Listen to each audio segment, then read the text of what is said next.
Afternoon. What is it like after, let's face it, some tough times to see this place like this? Unbelievable, unbelievable. Being here with our people, with the fans, with the team, we really know how we suffer on this during the season.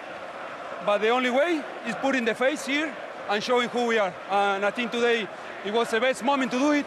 And I think the team, not just the players who were on the pitch, but also on the bench, the staff, everyone was part of that. Is the togetherness you feel with the fans, the energy that's here right now, just maybe the best you've known it? Absolutely, absolutely. I think one important thing that Michael Carrick said, he said, use the energy of the people. And today, I think we did it, and when we are together like this, it's impossible to lose at home. Bryan, is it your most special day so far in the red shirt? Yeah, I think it's one of them. Obviously, scoring in front of this stand is unbelievable. In a derby is even more. And like Licha said, the atmosphere, we used the energy of the fans today, and this place was unbelievable today. What's it been like for you in the last sort of week or two? You obviously have the pride of going away and representing your country, and while you're there and you come back, everything's changed. Yeah, obviously, when I came back, a lot of things changed, but I think we have a very good group. We've always been together, stick together. We have fantastic uni, so I think it's unbelievable. Lisandro, obviously Bryan got his goal. The other thing that happened today is you kept Man City as a whole, but Erling Haaland quiet. Really proud of that. Not just the defence, but the defensive effort as a whole from the whole team. Absolutely, absolutely. When you play against these kind of players, the team defend, not just one or two players.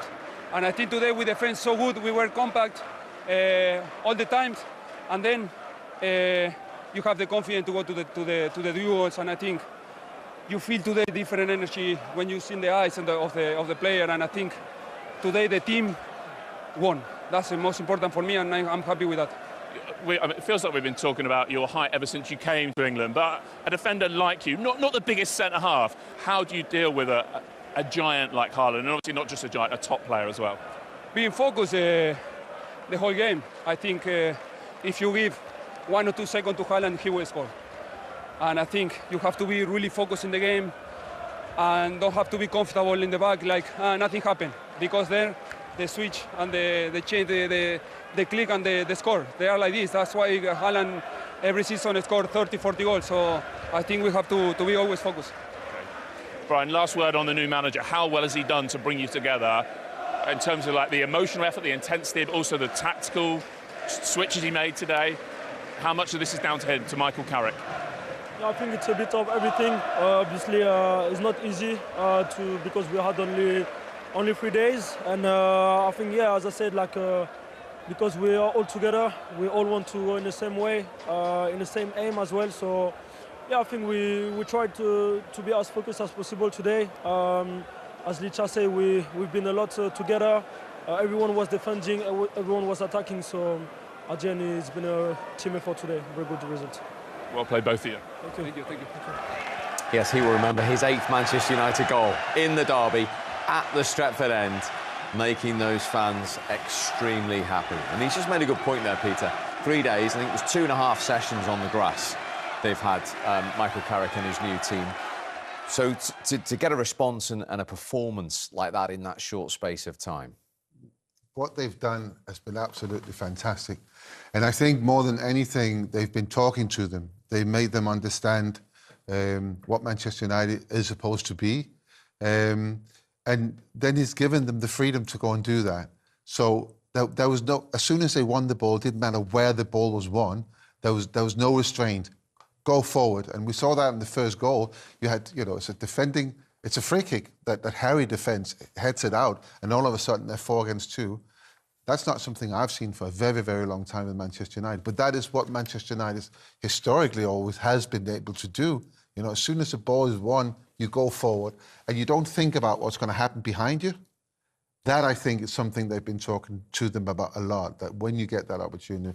And it was fantastic. I mean, I can't praise Michael Carrigan and his staff enough for what they've done in such a short space of time, because it was not easy. And again, I go back to the 2 games where Fletcher was in charge. There was no difference. You couldn't see a difference with the same players. Today, it was 2 different worlds. You know, it's just, if they can keep this up, I'm just looking at the fixtures left, you know. The Champions League is one a game and you certainty. dream it. One thing Michael did say was, I've told the players to enjoy it. We're playing for Manchester United, you're playing at Old Trafford here. And you saw a smile on not just the players, but the supporters' face again today, Michael. Yeah, but you can't... enjoyment is a byproduct. You know, you don't go onto the pitch thinking, oh, yeah, I'm going to love this today. Winning, you know, you only enjoy it if you're winning, if you're scoring goals, if you're breaking fast. I mean, the pace in that Manchester United team now, you know, they got... Peter said about direct, they were looking forward, but you can do that when you've got pace up front. And everywhere you look, there was players wanting to run forward. And then you get 1 or 2 players on the ball. You know, you get Bruno on the ball, you get Kobe Mainoo on the ball. Casemiro was brilliant today. You know, and all of a sudden it looks like a team when you've got those players willing to run forward. So, yes, enjoyment, and everybody loves playing football. I mean, it's the greatest game in the world. But I tell you what, it's the worst game in the world when you're playing rubbish as well. And you can't enjoy it then. And these Manchester United players have probably hated football, hated the game for a long, long time. So, yes, enjoyment is really important, but I don't think that you can go onto a pitch and say, oh, yeah, we're just going to enjoy it today. Enjoyment comes with playing well and winning, and they will more than enjoy it tonight. And City didn't enjoy it. And some of those points Michael's making about the way United set up with that pace, and did it catch them out a little bit?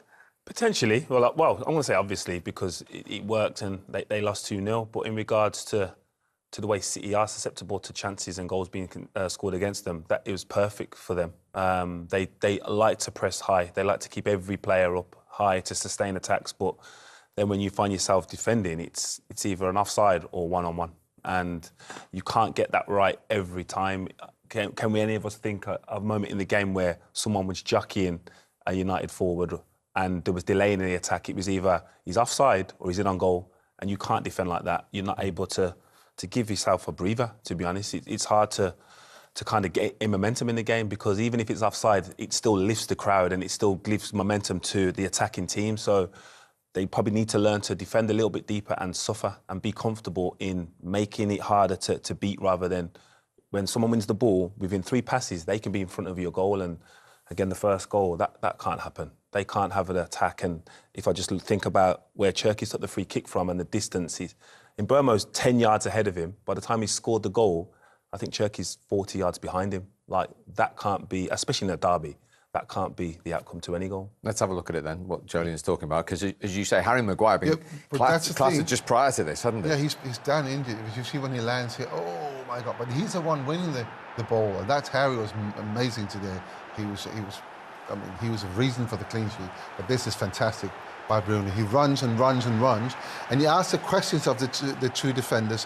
What are they going to do? Are they going to stop and attack him, or are they going to go with Mbeumo or with Ahmad on the right? This is a perfect counter. You like Mbeumo's run here, Michael? I do, because if he stays on the same line, him and Ahmad are chasing the same ball, all of a sudden he makes that dart towards the left, which then gives 2 options.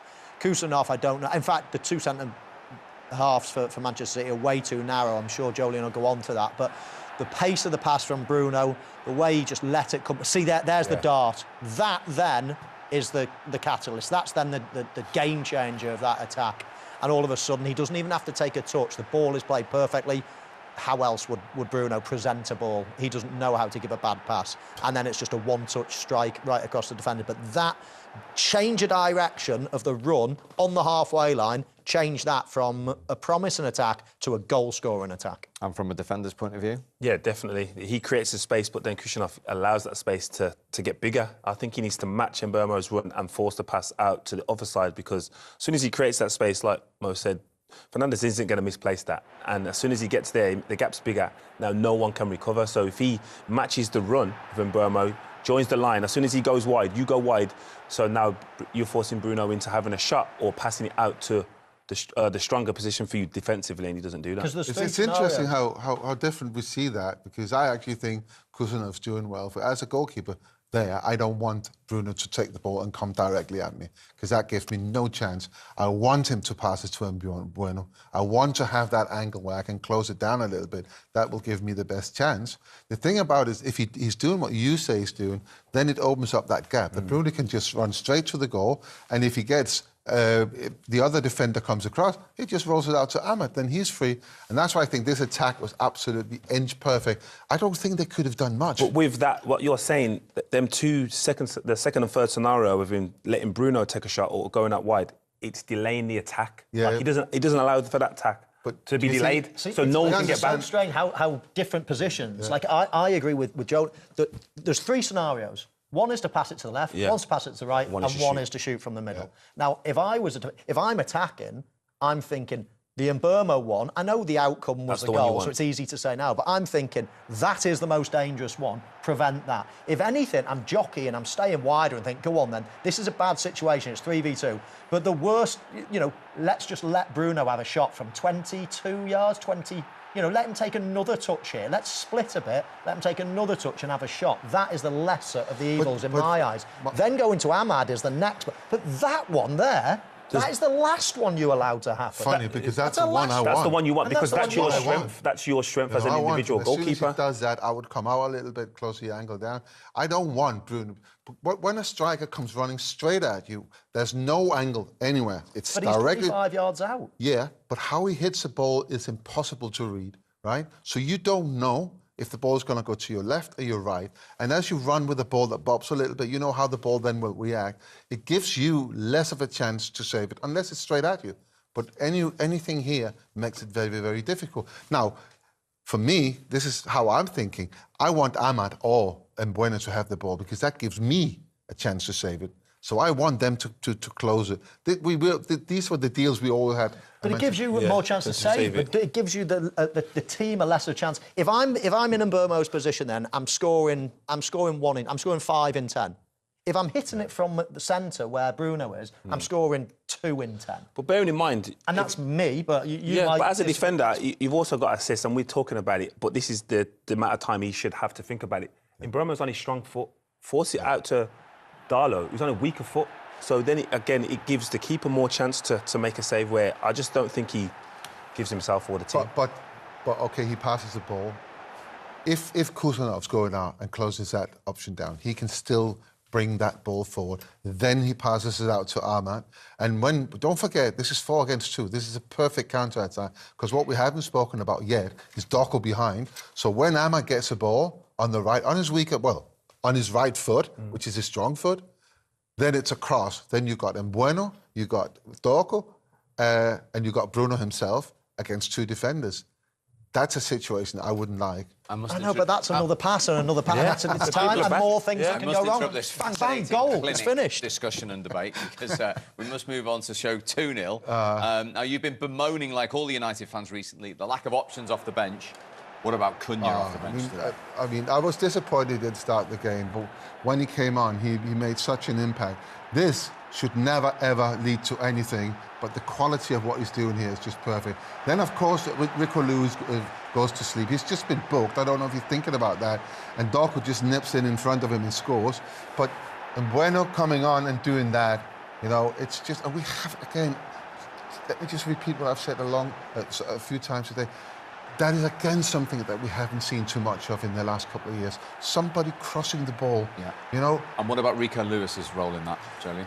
Yeah, again, he's just caught with his body position all wrong. Initially, he can see Dorgu, but then when he runs into the box, he's facing his own goal, and by the time he sees him, he's already too late, he's already past him. But initially, Ake can drop a little bit deeper. As soon as the ball goes past you as a centre-half, drop into the line and shut the front corridor off. OK, so that 9-game unbeaten run for Manchester City is over, and it is a derby defeat for them and their manager, Pep Guardiola.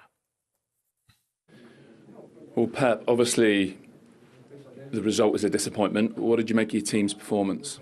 Better team won. United was in 10 years is the time we came here that they were better. So nothing more to say. When a team is better, you have to accept it. You have the energy that we didn't have, and and yeah, congratulate them. So how were they able to, maybe not in terms of possession, but chances, how were they able to have the better of the match? No, they had the chances at the end and the crosses, and of course the goals they conceded was poorly. You know that always United have been a transitional team, and we didn't control. But in general, we can talk about this action or the other action, or the, you know, in the beginning of the game or whatever. So I think we had the duty to analyze the game in general, and they were better. They obviously wanted an intense physical game. They want to bring their crowd into it. Were you just not able at any point, maybe because you didn't keep the ball well enough, you just weren't able to take that heat out of the match? But they started really strong. We lost 1 or 2 balls. The crowd is normal, so we played a derby. So in many years, you know, they were behind and they play at home, a long week, new manager. So these kind of things are involved in a game. It's normal that will happen. But you know, especially when we arrive many times in the final third to try to, you know, to score, we never make a threat. We never make a crosses. We never make a, you know, a movement to, you know, to try to win that. So that is because also it's part of the energy. And it's not the energy. Also we talk is about, you know, win or do it. So it's what do we do with the ball as well, not just without. And today they have a point higher than us. Yeah, Pep Guardiola saying we never made a threat. They had 1 effort on target. That's their fewest in almost 2 years in a Premier League game. And he made a couple of massive calls today. Phil Foden off at half-time and needing goals at 2-0. Erling Haaland, who didn't understandably look too impressed as well. I mean, they're 2 massive calls from Pep Guardiola, aren't they? Yeah, massive. Phil Foden's half understandable. It was a relatively quiet half for him and City in general. And Cherky bringing on someone that's recently been great creating chances, and I think he's top assist for Man City. So I understand that. The Haaland one, again, and the Tanzanian commentary spoke about his lack of touches, and that is consistently throughout his career here. We've seen that he doesn't get involved that often, but if there's opportunities to be made and goals to be scored, he tends to be on the end of them. So that was probably a strange one, but